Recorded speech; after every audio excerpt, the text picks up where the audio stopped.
আসসালামু আলাইকুম, কি খবর সবার? Welcome back to my new blog. 2024 সালের রোজার ঈদটা সত্যিই বিশেষ ছিল।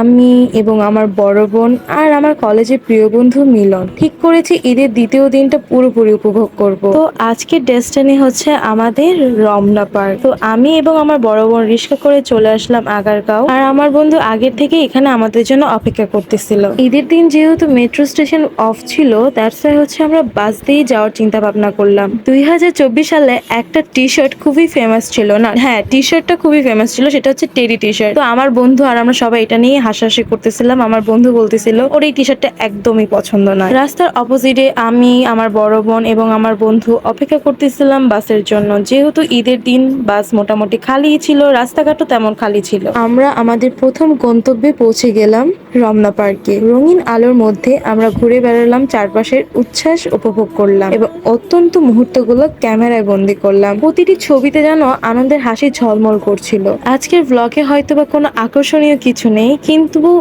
আমার জীবনে ঘটা সেরা মুহূর্তগুলো আমার ক্যামেরায় বন্দি হয়ে আমারই চ্যানেলে আপলোড হয়ে পড়ে থাকবে। আমার যখন ইচ্ছে হবে আমি সেগুলো দেখব এবং সেই দিনের কথাগুলো মনে করব। রমনা পার্কে আমরা একটু ঘোরাঘুরি করলাম এবং অনেকগুলো ছবি তুললাম। তারপর আমরা চলে যাচ্ছি মিরপুর 2-এ। ঈদের দিনে রাস্তাঘাটগুলো না আসলেই খুব সুন্দর লাগে। পুরো রাস্তাটা খালি, সহজে কিন্তু এরকম খালি রাস্তা দেখা যায় না। শুধু একমাত্র ঈদ আসলেই এই রাস্তাটা খালি দেখা যায়। শহরের এই খালি রাস্তা দেখতে দেখতে চলে যাচ্ছি আমরা। এখন হচ্ছে আমরা সংসদের সামনে। সংসদের সামনেও খুব সুন্দর লাগতেছিল। তারপর আস্তে আস্তে আমাদের সন্ধ্যা হয়ে গেল। রিক্সা করে আমরা চলে যাচ্ছি সনি হলের এদিকে দ্য হাব নামের রেস্টুরেন্টে। তো দেখতে দেখতে আমরা পৌঁছায় গেলাম দ্য হাবে। পার্সোনালি দ্য হাবের খাবারগুলো আমার কাছে ভালো লাগে এবং রিজনেবল লাগে। ইটালিয়ার কথা তো নাই বলি, ওখানে খাবারটাও মজা এবং রুফটপটাও খুবই সুন্দর, ছবি তোলার জন্য একদম পারফেক্ট। তো সেদিন আমরা চিন্তা করেছিলাম আজকে আমরা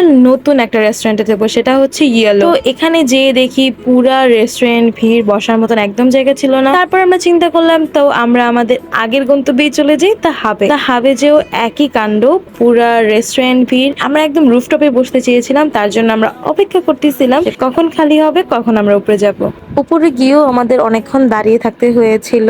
আসলে ব্যাপারটা হচ্ছে কি, খাওয়া দাওয়া শেষ কিন্তু বসে বসে গল্প করতেছিল। কিন্তু ঈদের এমন একটা সময় কাস্টমারও এখানে বেশি ছিল, কারণ এখানে খাবার দাবারও মজা এবং প্লেসটাও খুবই খোলামেলা। তার উপরে হচ্ছে এখানে খাবারগুলো রিজনেবল প্রাইসে। তো আমরা নিয়েছিলাম বিফ কালাভুনা পিৎজা। পিৎজাটা আসলে অসম্ভব মজা ছিল, আমাদের কাছে অনেক অনেক ভালো লাগছে। আর তাদের মেয়োনিজটা অনেক মজা। তো আপুর তো আর তর্স হইতেছিল না, আপু কতক্ষণে পিৎজাটা খাবে। তো ও শুরু করে দিছে পিৎজা খাওয়া, আর আমরা তাকায় তাকায় দেখতেছিলাম। তো খাওয়া দাওয়া শেষ করে আমরা এখন বাসার উদ্দেশ্যে রওনা দিতেছিলাম। মিলন চলে যাবে মিলনের বাসায়, আমরা চলে যাব আমাদের বাসায়। এই পর্যন্ত ব্লগটি দেখার জন্য আপনাদের সবাইকে অসংখ্য অসংখ্য ধন্যবাদ। আল্লাহ হাফেজ, ফি আমানিল্লাহ।